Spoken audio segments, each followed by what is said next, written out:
I used to think betrayal was loud. Screaming. Crying. Doors slamming hard enough to shake the walls. That's how movies always showed it. One dramatic moment where everything exploded at once.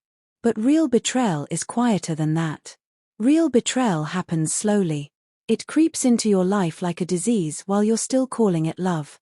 3 years earlier, my wife used to wait for me near the apartment window every evening. I still remember those nights. She'd hear my car downstairs and rush to the kitchen pretending she wasn't waiting. I'd walk in and smell dinner before I even saw her face. Back then, her smile looked real. Warm. Effortless. Like she was genuinely happy I existed. We weren't rich. We barely survived some months. Our apartment had leaking pipes and a bedroom fan that made horrible noises all summer, but somehow those years still felt peaceful. We used to sit on the floor eating cheap takeout while planning futures we couldn't afford yet. Bigger house. Children. Vacations. Normal dreams. Honest dreams. And I believed every word she said. That's the dangerous thing about love. Once you fully trust someone, you stop noticing the small changes. You explain them away because the alternative hurts too much. At first it was tiny things. She stopped touching me casually. No hand on my shoulder when passing by. No random hugs while cooking. No sleepy kisses before work. Those little things disappeared one by one until the house started feeling colder without me understanding why. Then came the phone. Before, she never cared where it was. Suddenly it never left her hand. Bathroom. Kitchen. Bed. Even grocery shopping. The screen always faced downward. Password changed too. When I asked about it, she laughed like I was insecure. You're acting paranoid. I apologized immediately. That became routine. She'd hurt me somehow. I'd question it gently. Then somehow I'd end up apologizing. Looking back now, I don't know when I stopped defending myself. Maybe I was too afraid of losing her. Maybe deep down I already felt her slipping away. She started comparing me to other men casually during conversations. Look at Sarah's husband. He already bought her a new car. Daniel from my office just got promoted again. You know, ambition matters to women. Every sentence sounded harmless alone.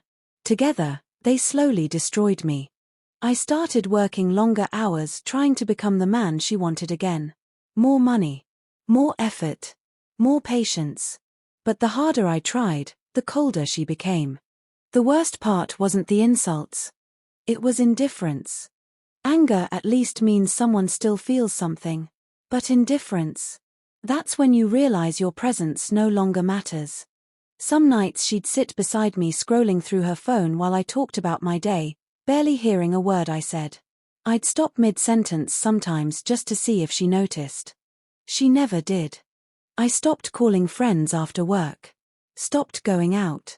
Stopped talking about my marriage to anyone because I already knew what they'd say. They'd tell me something was wrong. And I wasn't ready to hear it yet. So I stayed quiet. I convinced myself all marriages go through phases. That stress changes people. That maybe she was depressed. Maybe I wasn't romantic enough anymore. Maybe this was my fault somehow. That's the lie betrayed people tell themselves the most. If we blame ourselves, then maybe we still have control. Maybe we can fix it. But some people are already gone long before they physically leave. A week before my birthday, I noticed her smiling at her phone late at night. Not normal smiling. The kind you can't hide. The kind she used to have when she looked at me years ago. The moment shattered something inside me. I remember lying awake beside her pretending to sleep while she typed messages under the blanket. Her face glowed softly from the screen in the darkness. She was careful. Too careful. And somehow that hurt more than if she'd been obvious. Because careful people know they're doing something wrong. Still, I said nothing. My birthday was approaching, and stupidly, I believed maybe things could still change. Maybe we just needed one good night together to reconnect. One honest conversation. One reminder of who we used to be. So I made plans.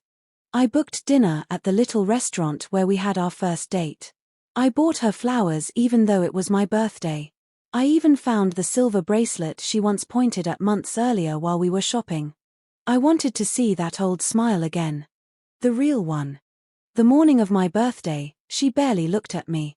She muttered a quick happy birthday without lifting her eyes from her phone. No kiss. No excitement. Nothing. Just another task completed before returning to whatever mattered more. I ignored the pain and went to work anyway. All day I kept telling myself not to overthink things. Maybe she was planning a surprise. Maybe she was stressed. Maybe tonight would fix everything. Around evening she texted me saying she wasn't feeling well and wanted to stay home instead of going out. I stared at the message for a long time. For the first time, anger started replacing sadness. I left work early without telling her. Part of me wanted to surprise her with cake anyway. Another part of me just wanted answers. The drive home felt strange. Quiet. Heavy. Like my body already knew something my mind was refusing to accept. When I reached the apartment building, I noticed an unfamiliar black car parked near the entrance.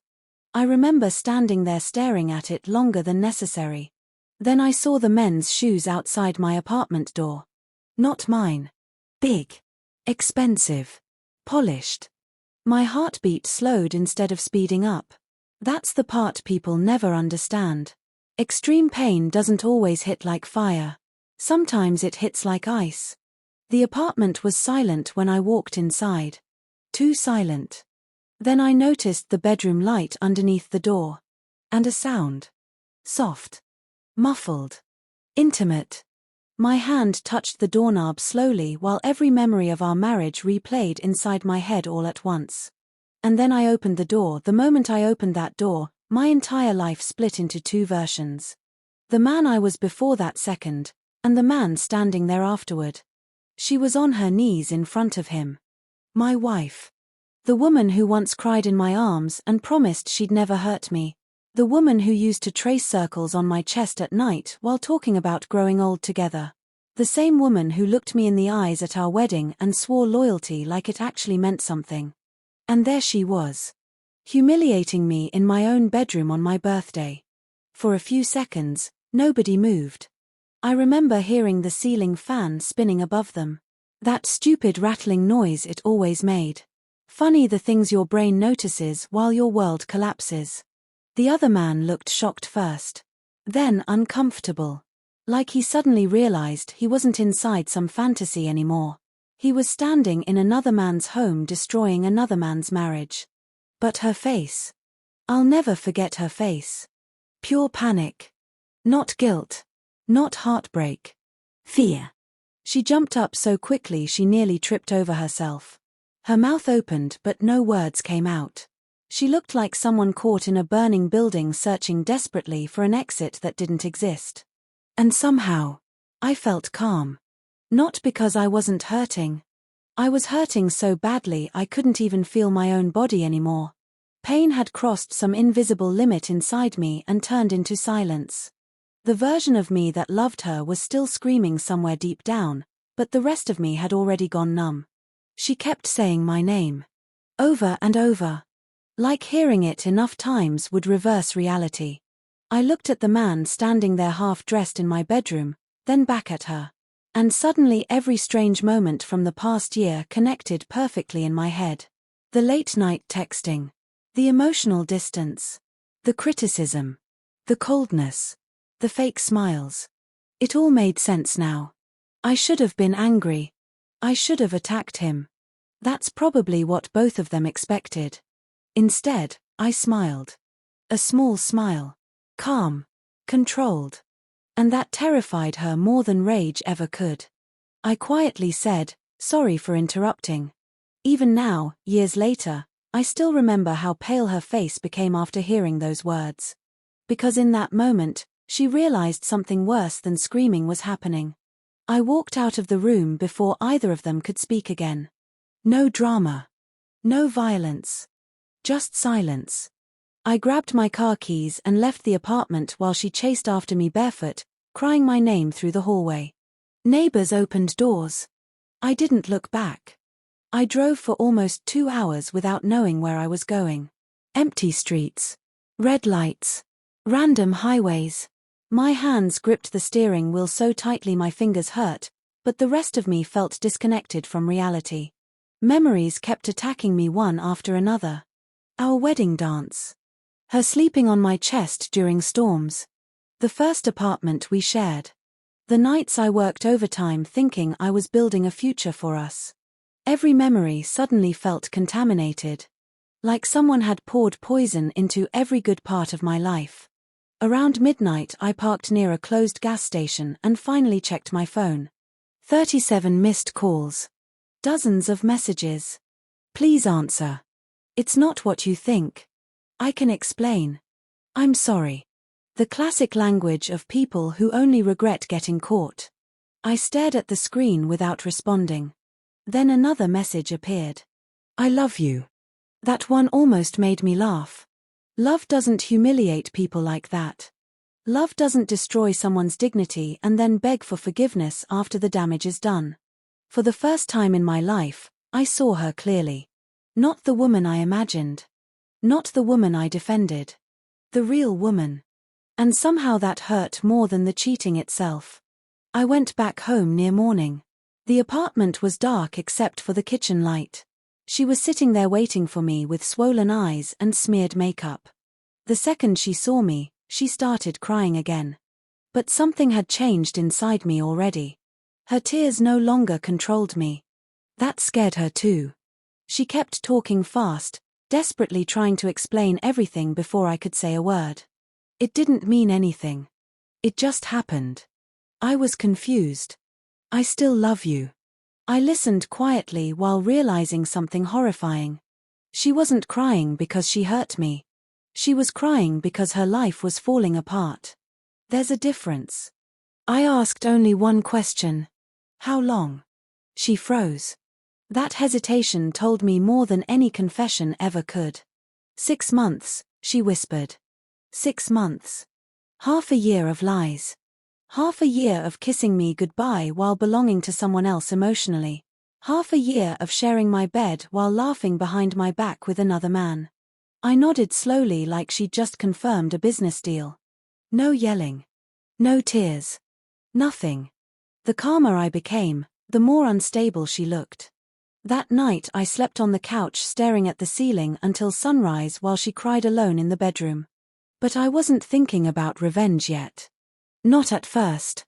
At first, I was grieving.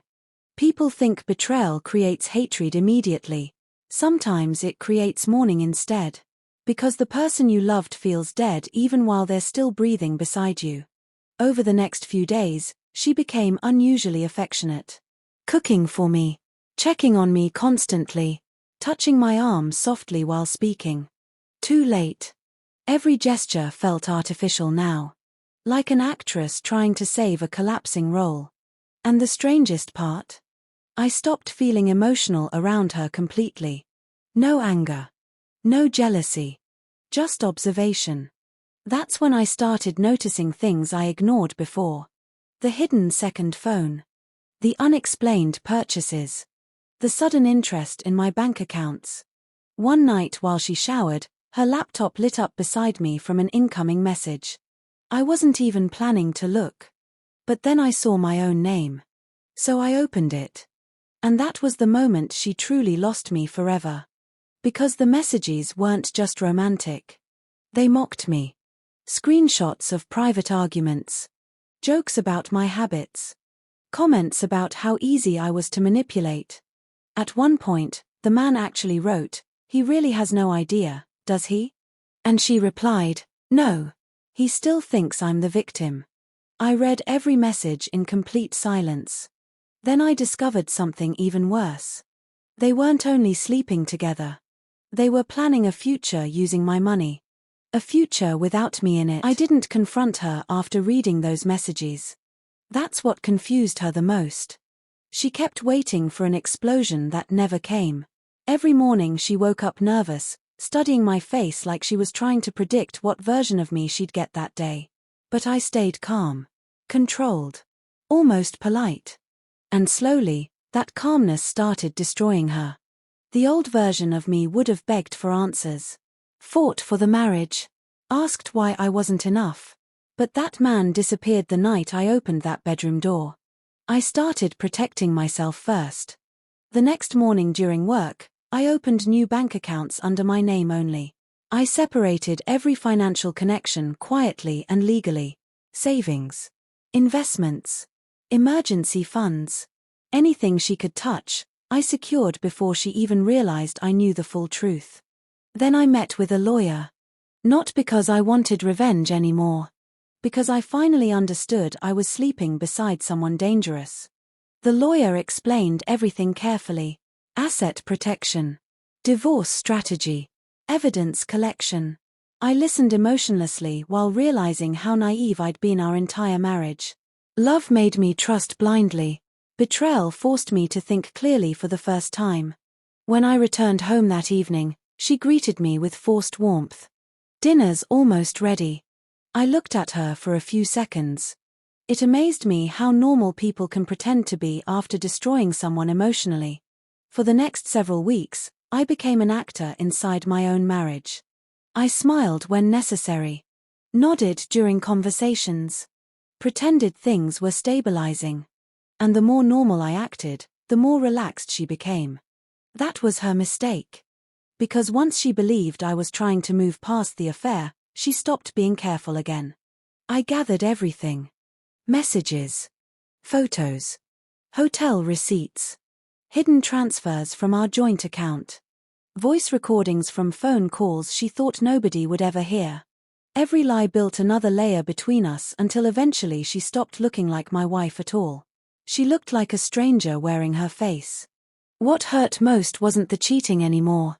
It was the disrespect. The messages between them became crueler the deeper I looked. At one point she called me emotionally weak. Another time she laughed about how easily she manipulated arguments to make me apologize. Years of self-doubt suddenly made sense. She hadn't just betrayed me physically. She had slowly dismantled my confidence piece by piece while I blamed myself for the damage. One night she came to bed early and wrapped her arms around me from behind. Months earlier that touch would have meant everything to me. Now it felt cold. I know things have been hard, she whispered softly. But I feel like we're getting better. I almost admired how convincing she sounded. I turned toward her and smiled gently. We are. That single lie gave me complete control. After that, she fully lowered her guard. She stopped hiding her phone constantly. Started leaving laptops open. Started talking more freely around me. She thought the danger had passed. Meanwhile, I learned more about the man she risked our marriage for. His name was Victor. Married. 2 children. Corporate management position. The kind of man who presented himself as successful and disciplined while secretly destroying 2 families at once. The irony disgusted me. One evening I found photos of him smiling beside his wife during a family vacation posted online only days after sleeping with mine. People really can live double lives without conscience. I thought about confronting him directly. But men like that survive confrontation. They lie, manipulate, escape. So instead, I sent everything anonymously to his wife. Every screenshot. Every hotel booking. Every message. No threats. No speech. Just truth delivered quietly. 3 days later, chaos started. My wife came home pale and shaking after work. She tried pretending nothing was wrong, but I could see panic all over her face. Victor's wife had discovered everything. Apparently, she confronted him publicly at his office parking lot. Their argument became loud enough for co-workers to witness it. By the next day, rumors spread everywhere. And suddenly Victor changed. He stopped calling her constantly. Stopped making promises. Stopped talking about their future. Men like him love fantasy until consequences arrive. That's when my wife finally understood she had destroyed her marriage for someone who wouldn't even stand beside her publicly. She became restless after that. Anxious. Paranoid. I'd catch her staring at me sometimes like she sensed something terrible approaching but couldn't identify it yet. Then came our anniversary dinner. She actually seemed hopeful that night. Maybe because I agreed to go. Maybe because I wore the watch she bought me years earlier. Maybe because I smiled during dinner conversations like the old version of me had returned. Hope is dangerous when someone doesn't realize they've already lost everything. Toward the end of dinner, I slid a black folder across the table toward her. At first she looked confused. Then curious. Then terrified. Her hands started trembling before she even opened it. Inside was everything. Printed screenshots. Financial records. Affair evidence. Lawyer documents. Divorce papers. And on top of it all, one specific message highlighted in red. The message where she mocked me for still trusting her. I watched the color drain from her face slowly. The restaurant noise around us disappeared completely. For the first time since the affair began, she looked truly broken. Not scared of consequences. Broken. Tears filled her eyes almost instantly. I can explain. No, I interrupted calmly. You already explained enough. She kept shaking her head desperately while flipping through pages faster and faster, like maybe reality would change if she moved quickly enough. It wasn't supposed to happen like this. Because betrayal never just happens. It's built from choices. Hundreds of them. Secret messages. Deleted calls. Lies told comfortably. People don't accidentally destroy someone they love. They do it deliberately and hope forgiveness arrives afterward. She reached across the table trying to grab my hand, but I pulled away gently. That hurt her more than anger could have. Then I finally told her the truth I'd carried silently for months. You didn't lose me when you cheated. She looked up crying. You lost me when you enjoyed humiliating me. The words hit harder than I expected. Her entire body collapsed inward emotionally. And strangely, I felt nothing. No satisfaction. No victory. Just emptiness. Because revenge doesn't restore trust. It only reveals how permanently damaged everything already is. The divorce finalized 4 months later. No dramatic courtroom speeches. No last-minute reconciliation. Just signatures on paper ending years of promises that already died long before the legal process began. She cried the day we signed. I didn't. By then, I felt emotionally exhausted beyond tears. Betrayal changes the way you experience pain. At first it burns violently. Then eventually everything becomes strangely quiet inside you. Like your emotions shut down to survive. She lost more than she expected after the divorce. Victor disappeared almost immediately once his own marriage collapsed publicly. The fantasy they built together couldn't survive real consequences. Affairs often look passionate in secret because reality isn't involved yet. Bills. Reputation. Shame. Public judgment. Those things kill fantasy quickly. From what I heard later, his wife took the children and left. His career suffered too. Rumors spread through his workplace until people started avoiding him completely. And my ex-wife. She became isolated. Friends who once defended her slowly distanced themselves after learning the full truth. Even some family members stopped speaking to her regularly. Not because she cheated. People forgive cheating all the time. But because of the cruelty behind it. The manipulation. The mocking messages. The financial planning behind my back. That part disgusted everyone. For a while, she kept trying to contact me constantly. Calls at midnight. Long emotional voice messages. Paragraphs explaining how sorry she was. At first I ignored everything. Then one night I made the mistake of listening to one of the recordings. Her voice sounded broken. I know you hate me, she whispered through tears. But please don't erase me completely. Please. That sentence stayed with me longer than I expected. Because despite everything she did, part of me still remembered the woman she used to be. Or maybe the woman I believed she was. That's the hardest part about betrayal. Your memories refuse to update themselves immediately. Your heart keeps holding on to old versions of people long after reality proves they never truly existed. I moved into a smaller apartment across the city afterward. Quiet place. Minimal furniture. No shared memories attached to the walls. For the first few weeks, the silence felt peaceful. No arguments. No lies. No tension sitting in the air every night. Then eventually the loneliness arrived. Real loneliness. Not the kind you feel while sitting beside someone emotionally distant. This was different. This was waking up at 2 a.m. staring at empty ceilings, realizing nobody in the world actually knew how badly you were hurting. I started sleeping less. Some nights I'd replay everything repeatedly, searching for the exact moment our marriage died. Was it gradual? Or was there one specific day she stopped loving me while pretending otherwise? I never found the answer. The worst nights were birthdays. After what happened, birthdays stopped feeling celebratory completely. They became reminders. Every year I remembered opening that bedroom door. Remembered her expression. Remembered how cold my body felt standing there. Trauma has strange timing. Sometimes you survive the event itself calmly, then collapse months later over something meaningless. A song. A smell. A restaurant. A sentence. Once, while grocery shopping, I saw her favorite coffee brand on a shelf and had to leave the store because my chest suddenly felt too heavy to breathe. That's the thing nobody talks about after betrayal. Even if you win, you still lose something permanent. Trust becomes difficult afterward. I tried dating eventually. Nothing serious. Just conversations. Dinners. Attempts at normalcy. But every time someone smiled at their phone too long, my mind went back there instantly. Every late reply triggered suspicion.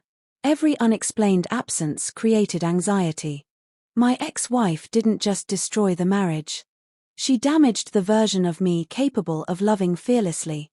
About 8 months after the divorce, she asked to see me one last time. I almost refused. But curiosity is dangerous sometimes. Part of me wanted to know what remained of the person who once meant everything to me. We met at a quiet coffee shop near the edge of the city. When she walked in, I barely recognized her. Not physically. Emotionally. The confidence she once carried was completely gone. She looked tired in a deeper way. Like life had finally forced her to sit alone with the consequences of her choices. For a few minutes neither of us spoke. Then she started crying softly. Not dramatically. Not manipulatively. Just quietly. I ruined everything, she said.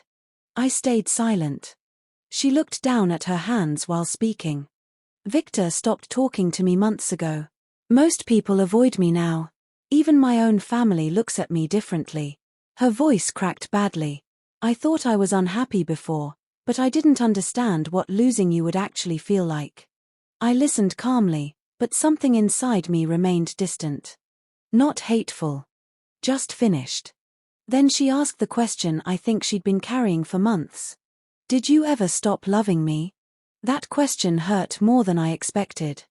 Because the truth was complicated. I thought carefully before answering. I didn't stop loving you, I said quietly. She looked up hopefully for half a second. Then I finished the sentence. I stopped recognizing you. That destroyed whatever composure she still had left. She covered her face crying while I sat there emotionally numb, watching the final collapse of a woman I once planned an entire future around. And strangely, I didn't feel victorious. Only sad. Sad that love can rot into something unrecognizable. Sad that trust takes years to build and seconds to destroy. Sad that some people realize the value of loyalty only after losing the one person who gave it honestly. When I finally stood to leave, she grabbed my sleeve gently. Do you think you'll ever forgive me? I looked at her for a long moment. Then answered truthfully. Maybe someday. Not for her. For me. Because carrying betrayal forever poisons you slowly. I walked out of that coffee shop without looking back. No dramatic ending. No final speech. Just two broken people standing on opposite sides of choices that could never be undone. And as I drove home that night, I realized something terrifying. Some betrayals don't kill you immediately. They simply erase the person you used to be until even you no longer recognize what survived afterward.